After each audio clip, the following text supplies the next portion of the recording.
Hello, good morning. Thank you for joining me again today. Today, I want to talk to the single people, especially the single ladies. I want to show us what I call the 5 things that can push a good man away from you as a single person. As a single person that is expecting to, create a good home, a godly home, there are certain things, so many, but I'm going to limit it to 5 discussions today. 5 powerful things that can drive a good man away from you. I see a lot of young people, they talk with me, and I see a lot of them complain that people are not coming to marry them. And some people that come to marry them after a few months, a few weeks, a few days, they leave. They just leave. They give one excuse or the other. And the reason is because there are certain traits, certain attitudes, certain behaviors and characters that ladies often display that drive away the good suitors from them. And I want to talk about 5 of them today. And my heart desire is that you will learn these things and begin to, leverage in them and prepare yourself for marriage. The Bible said that he that finds a wife finds a good thing that obtains favor from the Lord. Every woman is a good thing to be found as a wife. But you see, the Bible says finds a good thing. In other words, as a lady, you have to present yourself good. There are certain character you have to, abide by to make it easy for men, not just to find you, but to stay with you. Your beauty, your physical appearance, your dressing might attract a man to you, but those things are not what keeps the man. It's the character, your value system, your thinking faculty, the way you behave, your attitude. And these are a few of them we're going to discuss today. So what are those 5 things that push good men away from a lady that is intending to settle down in a relationship? Number 1, the first one is what I call being critical or nagging. A lot of girls learn nagging from their mothers, their aunties, or from friends. No man can survive a nagging woman. In fact, the Bible made it clear in Proverbs chapter 21 verse 9 that it's better to dwell in a corner of a roof than to dwell with a contentious, a nagging, or a quarrelsome woman. It might even interest you to know that the Bible also said it's better to go to the desert and stay there alone than to abide with a quarrelsome and contentious and nagging wife. It tells you that what complaining, constant complaining, and all those things, what it does to men is enormous. Men will run away from you the moment they see that you nag, you complain a lot, you criticize a lot, you are overly trying to correct. No, stop trying to correct the man. The man might be wrong in certain areas, but you see, there are wise ways to correct a man. You don't just say, hey, you got it wrong there. You got it wrong there. You always get it wrong. You're always missing it. No, don't do that with a man. That's nagging. That's complaining. Some people are always comparing their husband with the man they want to get into a relationship with other people. No, those attitudes displease men. It drives them away. Maybe the guy that is coming for you has a Toyota Camry, but you're always using him to compare with another guy, or maybe an ex, or maybe your uncle, or maybe your friends, that their guys drive SUVs, Jeep, and all those things. And then you always use him to compare with those. No, men hate such things. They run away from you.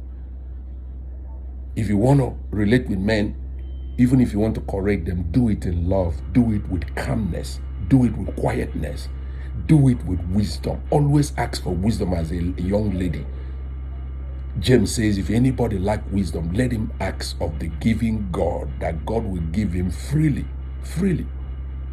So you have to learn to talk to your guy with wisdom. Stop nagging, stop pushing, stop harassing. Stop criticizing. Stop complaining. These attitudes make men run away from you. Number 2, The second attitude that makes men run away from ladies who are aspiring to get into a relationship and get into marriage is this attitude of desperation and insecurity. Desperation. You're always feeling desperate. You are pushing. You are always, overly calling the man. Every minute you are calling. Every minute you're texting. You are always, you are entering into the man. No, have to take it easy. The man just came to you. The man just started a relationship. You are just friends. You are pushing the man to propose. You are pushing him to come and see your parents. You're pushing him to come. No, you're pushing him to sleep with you. You're pushing him to go into romance and intimate relationship. No, those attitude shows desperation. It makes a man feel you are desperate. And the moment a man feels you're desperate, the man feels there's something you are insecure. There's something you are trying to use him to get. You're trying to get him forcefully. Every man will love a woman that is not cheap to get, easy to get. Be the one to run. Let the man be the one to chase you. That's why we call it, you're chasing a girl, you're chasing a woman. It gives the impression of somebody running and somebody chasing after. Don't throw yourself on the man. Anytime you see the man, you're reminding the man how you want to settle down, how you want to have children, how you want to do this, want to do that. No. Build friendship first. Give the man the impression that you want to be his friend. You want to be his best friend before you begin to talk about settling down in marriage. So stop pushing the man. Stop calling.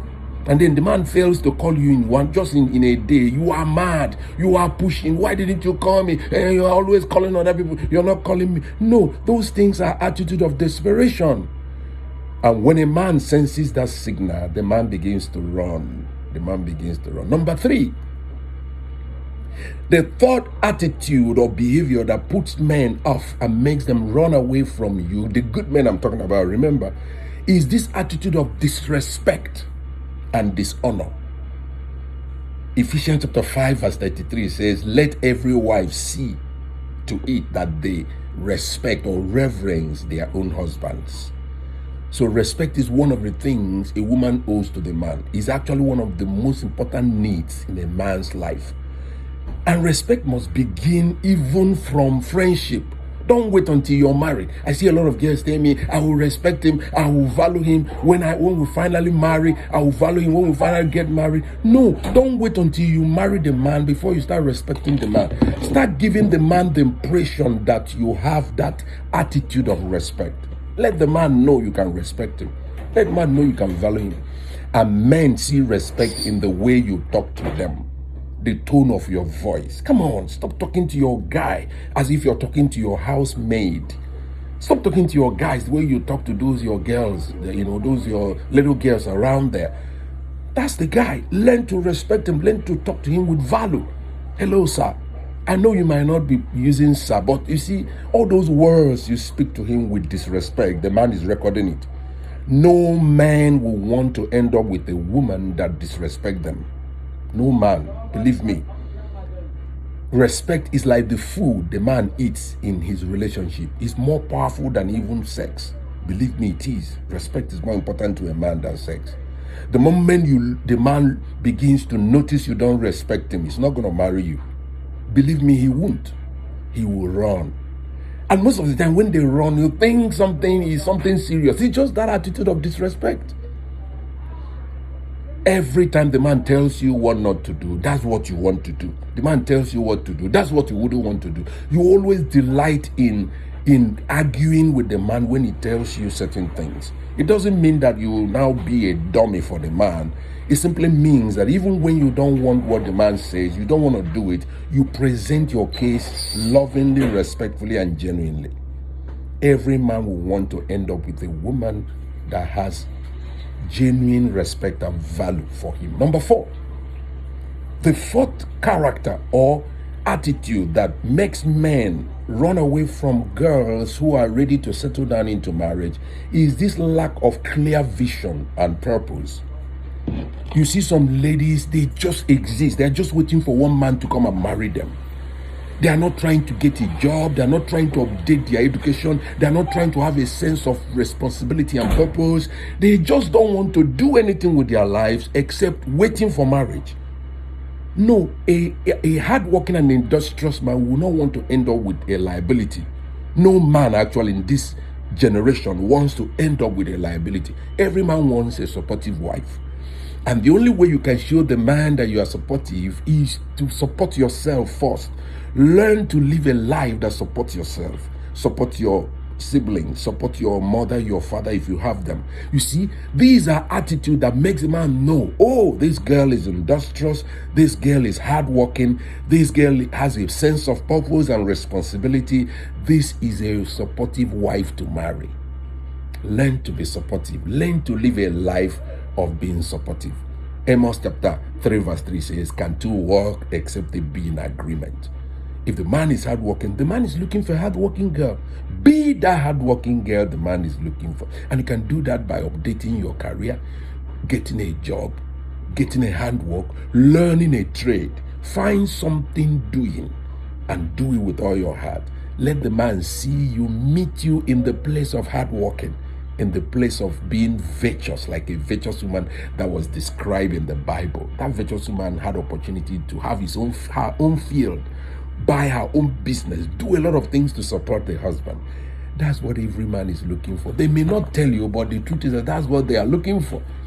And when your beauty and your dressing attract them, few weeks or few months, they can't stay because they can't see that attitude in you that makes them feel they are going to have a supportive wife.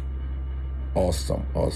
And then the fifth attitude and character that makes men, good men, run away from potential ladies that want to get married is this attitude of worldliness, this attitude of carnal lifestyle. A lot of ladies are so worldly, so carnal. Their lifestyle is nothing to write home about. You have not worked on your character. You have not worked on your behavior. You have not worked on your attitude. You are just living a loose life. You see, those guys can hang around with you in the party. They can hang around you in night parties, but they may not want to marry you because they see you as someone who is loose. They see you as someone they can use to just get excited, have fun. Don't be a tool of fun for men. Come on. Put yourself together. Develop your character. Put yourself together. Work on yourself. Develop your self-esteem. Develop your self-worth. Have a personal, overhaul of yourself. Go for spiritual development. Go for personal development. Go for some update yourself, update your thinking, update your mind. Stop living wrong lifestyles. Paul, talking about it, says, do not conform yourself to this world, but be you transformed by the renewing of your mind. Learn to renew your mind, to flush out all those wrong thinkings, wrong thoughts, illicit, immoral thoughts that hang around your mind that make you live worldly lifestyle. Worldliness puts a girl in a situation that men will come to them but will not want to stay with them. Every man wants to marry a decent girl. That doesn't mean now you're going to start dressing like your grandmother or start behaving like your grandmother. No, it simply means that you need to be decent. You know how if you are a married woman, you know how you wouldn't want your maid to dress to appear before your husband, your house care girl. The way you wouldn't want her to dress to come before your husband. You want her to dress properly so that your husband will see a decent girl in the house. That's how you need to dress to go out. Stop dressing carelessly. Stop being found in careless places, immoral places. Those men have a way of telling their fellows, telling their friends, this one, forget about it. This one, this one. And they talk about you with this, they despise you, they talk about you with disdain. And they're not going to come to marry you. Some crazy ones will come to have fun with you and abandon you, and still go and marry somebody who is decent. Be decent. Present your body decent. Present yourself decent. Live a decent lifestyle. Try not to be found in wrong places. 2 Corinthians chapter 6 verse 14 says, do not be unequally yoked together with unbelievers. Here, there are people they mustn't always see you with. Hang around with good people. He say, he that wise. He say, he that moves or walks with the wise will be wise. A companion of fools will destroy. Stop making a companion with foolish people, with indecent people, with immoral people. Learn to be seen with decent people, with good people. Hang around them. Hang around clean girls. And then guys will cherish you. And when they get in contact with you, they will know that this is a girl that is ready for marriage. I pray for all of you that are single. I pray that somebody good, noble will find you, and you will eventually end up in a marriage of your dreams. Take this from me. Stop running around looking for a good man to marry you. Start becoming the good woman, and the good man will find you. Have a lovely day and remain blessed. In my next discussion, I'm going to talk about, I'm going to talk about men. I'm going to talk about the 5 things also, that can push good women, good ladies away from a guy. And that will help the young people, young guys that are looking for a wife. See you in my next broadcast. Bye-bye.